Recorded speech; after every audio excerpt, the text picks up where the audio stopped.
What is up, everyone? Stos here, back again for another episode of Dose of Stos. And today we're talking some NBA basketball.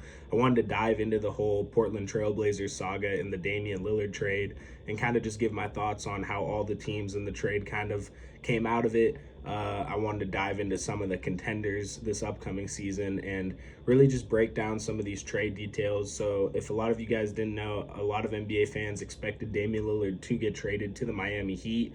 There was a ton of rumors all off season, and a lot of us thought it was going to happen, but Damian Lillard ended up getting shipped off to the Bucks, and it's kind of crazy. I think it shakes up a lot of the league. I think him and Giannis are going to be a great duo. They space the floor incredibly, and I think that their game just complements each other so well. So the Bucks went all in to get Damian Lillard. In this trade, it wasn't just a trade between the Bucks and the Trailblazers. The Suns were also involved. In this trade, the Suns received Jusuf Nurkic, Grayson Allen, Nasir Little, and Keon Johnson. They actually ended up giving DeAndre Ayton away in this trade, so I do find that very interesting. The Trailblazers were rumored to kind of go after DeAndre Ayton this offseason as well, and it ended up happening.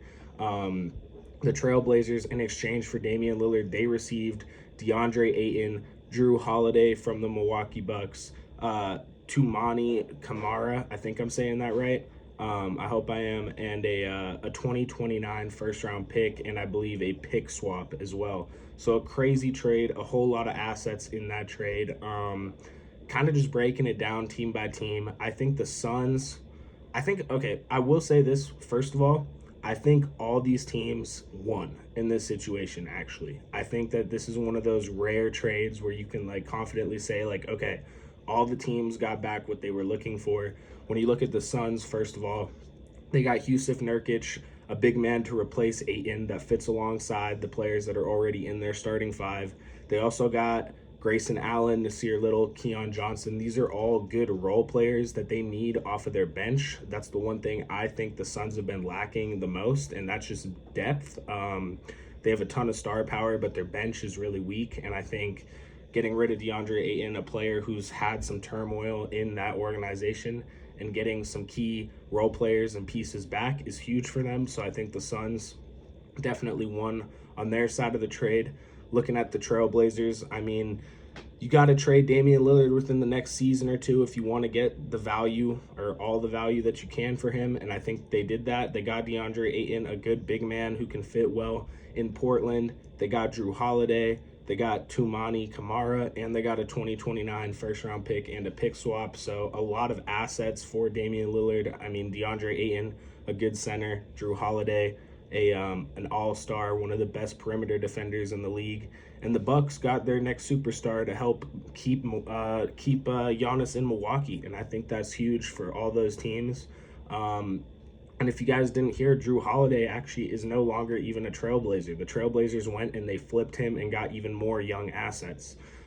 They got Malcolm Brogdon, who isn't necessarily young, but he's a great scorer. He's a great player that either can start on your team or come off of the bench. He won the Sixth Man of the Year award for the Boston Celtics last season.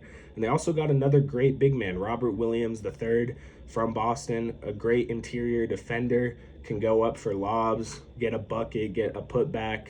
Honestly, just a great defensive interior threat, and he can honestly make things happen on the offensive end.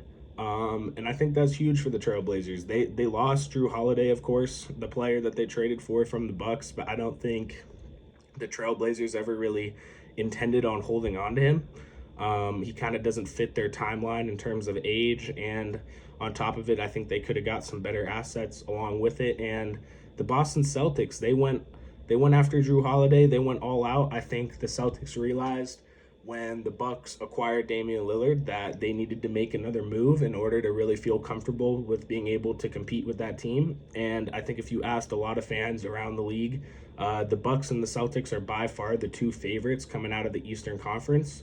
I would bet right now that those two teams meet up in the conference finals, in the Eastern Conference Finals, and I think that's going to be a great series. It kind of sucks when the season is kind of decided early on. Like, I'm not saying, of course, the Bucks and Celtics will meet in the Eastern Conference Finals. I just think it's very, very likely.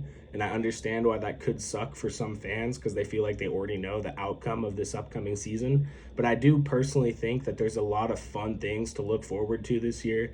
A lot of teams are shaking up their rosters, and a lot of teams are making moves. New younger teams are coming up that are starting to look like they are more promising. I know the Pacers are a team I kind of want to pay attention to because I know they have a lot of good young players. I think they're going to be fun to watch this season. And now I think the Portland Trailblazers, I mean, they got Scoot Henderson as well in the draft this year. I think they have a ton of young players that can honestly gel together. And I think the Trailblazers are going to be a decent team for what it is. I do think the Bucks, though, the Bucks look very, very dangerous. I was saying it earlier in the video.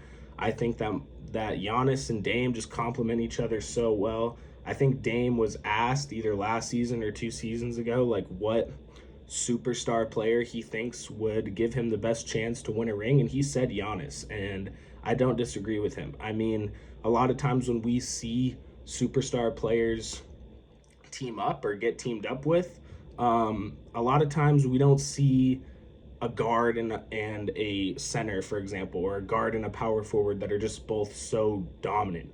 Lots of times we see 2 superstars that have similar skill sets, that make each other better but can't maximize their potential. And I think just how different of a player Dame is from Giannis is so good for the Bucks, and I think that they're going to bring out the absolute best out of each other's game.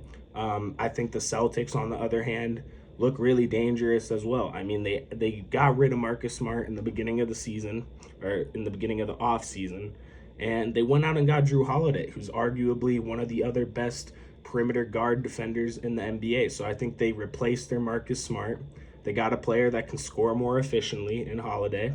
They also got Kristaps Porzingis, who's a very good big man. He's an underrated big man. He averaged over 20 points last season for the Washington Wizards. Of course, it is the Wizards, so I don't think 23 points on the Wizards is as much as 23 points is on the Celtics, for example. But still, a great big man who can shoot, space the floor out for Jaylen Brown and Jason Tatum. So I think the Bucks and the Celtics are both going to be great teams. And I even want to touch on the Suns a little bit more because I don't think people realize how big of a trade this was for the Suns as well. It might not look like a lot on paper, but man, that makes the Suns a lot better because depth was the one thing I was going to say is the Suns' biggest issue, that and defense, in my opinion. And they now have some pieces that can help them compete in the long run because you can't just rely on your 5 starters all season long. You got to have some bench pieces. You got to have depth. And I think all these teams checked off what they wanted to get checked off on their checklist. And I'm super excited for this NBA season. Let me know what you guys think about the 2 most recent trades in the NBA, the Damian Lillard for Jrue Holiday trade, and then the Jrue Holiday trade to the Boston Celtics. Let me know what you guys think. I also wanted to let you guys know that I wasn't able to get out my last 2 NFL weekly predictions videos. I'm going to be on that again this week. I just had some problems with the audio on one of the videos, and it kind of became too late to post it. And I was like, well, but I can't really post anymore. The game's already happened. And then this week it kind of got away from me. I was looking a lot of NBA stuff this week, and I wanted to make this video primarily.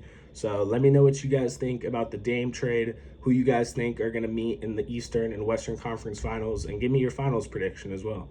Peace.